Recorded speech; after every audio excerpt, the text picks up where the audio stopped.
Chinese mini doc that I watched where, and I don't know in which part of China or if it's a general Chinese sentiment, but like it was basically talking about the leftover woman.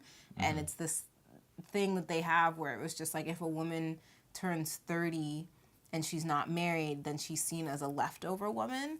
And so I do think it's something that is cross-cultural amongst women, and you know, I won't make that a huge statement about that just because like all I can think about is this Chinese doc, but like I definitely think that there is something to be said about there being a pressure particularly put on women, and I think it's something that starts even as young as like when you come out, like when you're growing up. Because when I was younger, I remember like the thing that would put me to bed and the thing that I would think about the first thing I woke up was getting married.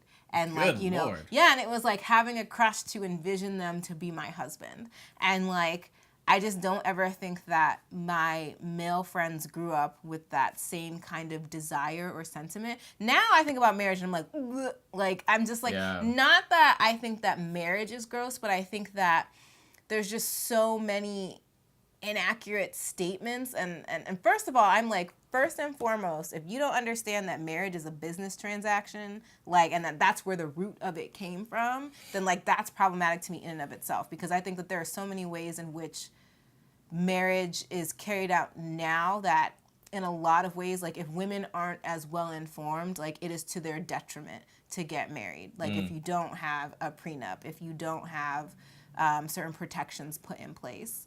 But yeah, like when you think about the early roots of marriage and you think about the dowry and all of that, like literally families would have girls to sell them off in a marriage to make money off of them. Like marriage in a weird way, and I know I'm not trying to be a feminazi about this, but like it does feel like early stages of like slight child slavery. I don't know. But like to me, it's like I feel like there's so much more about marriage that needs to be like talked about and unearthed, and like that we are revisiting so that we're not falling into these very old systems that feed into then keeping women at a disadvantage. Yeah, it's definitely it. So would you say you fall into that as well? Because you wanted to get married.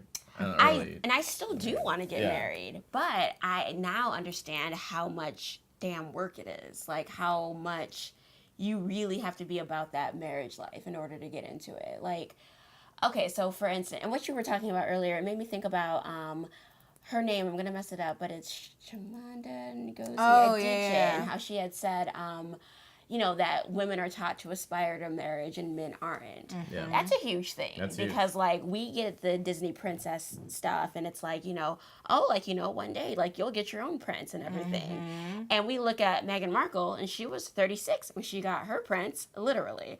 So like I think that yes, like when you do hit 30, there is like this general panic of like, what the fuck is going on with you? Like, why aren't you married yet? Like, what's wrong? And I feel that that's been reflected with me. Like, people are like, oh, like, why are you single and stuff? Like, you'll find someone. And I'm like, yeah, like, I'll find someone, but I just don't want any old body. Like, I just can't, I cannot just marry anybody just for the sake of marrying someone because, like, they can fuck up your credit. Do you know how hard it is to get your credit right after it was low? I can't have that in my life. I can't have a volatile partner who does not have their shit together. Like, it is so important to me to date someone who is my equal and who cares about the same things that I do. Like, having good credit. Like, well, not that that's the only thing I care about. What's that credit? Send me those numbers first. I was like, before we can go on a date, what's your credit score, sir? You have the creditscore.com app ready to go. Just like, here, put it in. But, like, it's just such a big deal. Like, I got out of a relationship in May, and I feel like, it's weird to say this, but I feel like I low-key targeted him because, like, he had been married before, and don't judge me. No, I'm not. You targeted him. It's very aggressive way to. Like, I know it is. Did you know his credit score or something? Like you were at the bank and looked over his shoulder. I didn't care about credit scores a few months ago, but I've evolved so much in these past like I would say 5 months that I'm like that's a factor now. But like I dated this guy because I was like in that urge of like, oh God, I'm about to turn 30. Like I need to have like a marriage prospect. Wow. And then I had, look, there's pressures, Eli. No, I'm validating that. I think this is really good conversation. Like we should dive into that. Like, what is that? Why and whatever. I just like, I panicked because like it was like the new year and like, I was like, oh shit, I'm gonna be 30 this year and I don't have any marriage prospects whatsoever. And so I started dating this guy. Like, don't get me wrong, I like adored him. He was great. You know, I learned a lot about myself, but like I also was like, but he's been married before. And like, I mean, yeah, he got a divorce, but that was like when he was younger and stuff. And I get that he was older. He was 36, and that's a factor too, because when they're older, they're easy to pick. If they, I'm like, oh, you 36, you want to get married, don't you? And he was I don't know, some of these older ones out here. some of the older ones, it's like way. there's a reason why you're not married, and I can see that. Hell Like no. I peep it. Because I can date 20-year-olds. That's why I'm not married. That's probably why this 36-year-old's like, why would I do that?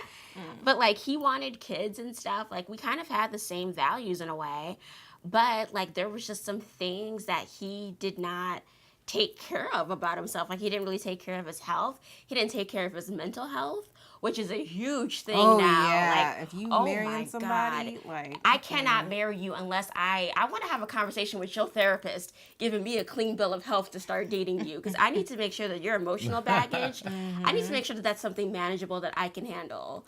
But I think that that's an important point to bring up is like how much like if you aren't so I think it's an important point to bring up when we think about the fact that like men and there tends to be a stigma around mental health and getting those services, and so like when you're marrying someone who like doesn't want to take the time to take care of themselves mentally, like a marriage, like you said, if you're in it for the long haul, their good days are your good days, but their bad days are your bad days, and if they're not taking care of themselves, then you are essentially walking into long days of bad days. And like that's a huge toll that I also think women are expected to shoulder.